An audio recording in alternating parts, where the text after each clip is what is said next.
तो monitor screen की तरफ अपने दर्शकों को थोड़ा सा दिखाते हैं, खबर की तरफ रुख करेंगे। देखिए, ये अंदर की बात है, फडणवीस के ऑफर पर ऐसा क्यों बोले हैं उद्धव ठाकरे, और सीक्रेट मीटिंग का आखिरकार सच क्या है।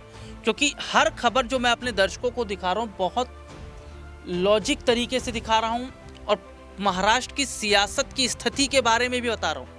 इसलिए मैंने कुछ खबरों को निकाल कर रखा है ताकि ये दर्शकों को भी पता चले कि महाराष्ट्र में आखिरकार देवेंद्र फडणवीस और उद्धव के बीच हो क्या रहा है, और शिंदे इतने क्यों बेचैन है, क्योंकि उनकी छुट्टी महायुति से होती नजर आ रही है। तो खबर की तरफ अगर मैं दोबारा चलता हूं, अगली खबर देखिए। महाराष्ट्र विधान परिषद में मुख्यमंत्री देवेंद्र फडणवीस ने शिवसेना यूबीटी के मुखिया उद्धव ठाकरे को सरकार में आने का ऑफर दिया था। तब राजनीतिक पर्यवेक्षकों ने फडणवीस की बात को दो तरीके से लिया था। कुछ ने कहा था कि फडणवीस ने दिल की बात कह दी, तो कुछ ने इसे एक मजाक के तौर पर देखा था। मैं फिर से बोल देता हूं कि महाराष्ट्र विधान परिषद में मुख्यमंत्री देवेंद्र फडणवीस ने शिवसेना यूबीटी के मुखिया उद्धव ठाकरे को सरकार में आने का ऑफर दिया था। कुछ समय पहले की ये बात है, लेकिन बात आई गई हो गई। लेकिन खुद उद्धव ठाकरे ने भी अब इसे छोड़ देने की बात कही थी। लेकिन फडणवीस के बयान पर राजनीति में किंतु परंतु का दौर जारी है। इसके बाद उद्धव ठाकरे और फडणवीस की एक 20 मिनट की एक मुलाकात हुई है। ये बहुत बड़ी बात है कि 20 मिनट की मुलाकात हुई है। उद्धव ठाकरे ने अब इस पूरे मुद्दे पर एक प्रतिक्रिया दी। इसके बाद फिर अटकलें ली जा रही हैं कि क्या उद्धव ठाकरे बीजेपी के साथ आएंगे।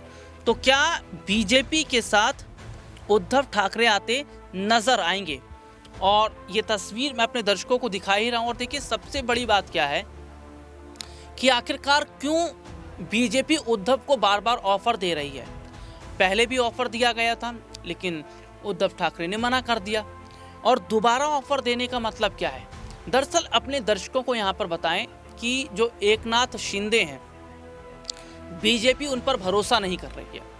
भरोसा ना करने की एक सबसे बड़ी वजह क्या है, क्योंकि एकनाथ शिंदे वो शख्स हैं जिन्होंने पैरों तले जमीन खिसका दी थी उद्धव ठाकरे की। कब विधायक लेकर वो रिजॉर्ट पहुंच गए रातों रात, कब उन्होंने बीजेपी से हाथ मिला लिया, इसकी भनक तक उद्धव को नहीं लग पाई। और जब सुबह हुई, न्यूज़ चैनल्स में खबरें चलने लगी, तो उद्धव भी हैरान थे कि रातों रात ये क्या हो गया। दरअसल इसकी बहुत पहले से प्लानिंग कर रहे थे जो एकनाथ शिंदे हैं वो, क्योंकि उन्हें सीएम बनना था।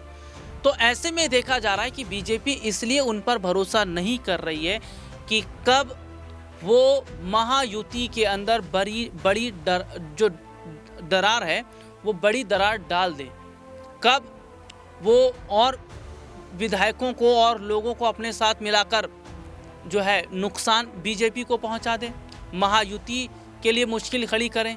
तो यही वजह है, और लगातार जो बगावती तेवर हैं वो नज़र भी आ रहे हैं एकनाथ शिंदे के बगावती तेवरों से ये साफ पता चल रहा है कि क्या शिंदे जो देवेंद्र फडणवीस है उनकी सीएम कुर्सी के लिए खतरा बनते नजर आ रहे हैं।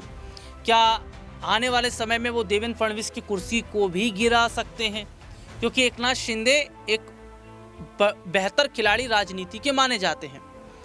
शिंदे इससे पहले कुछ करें, बीजेपी ने अपना गेम खेल दिया।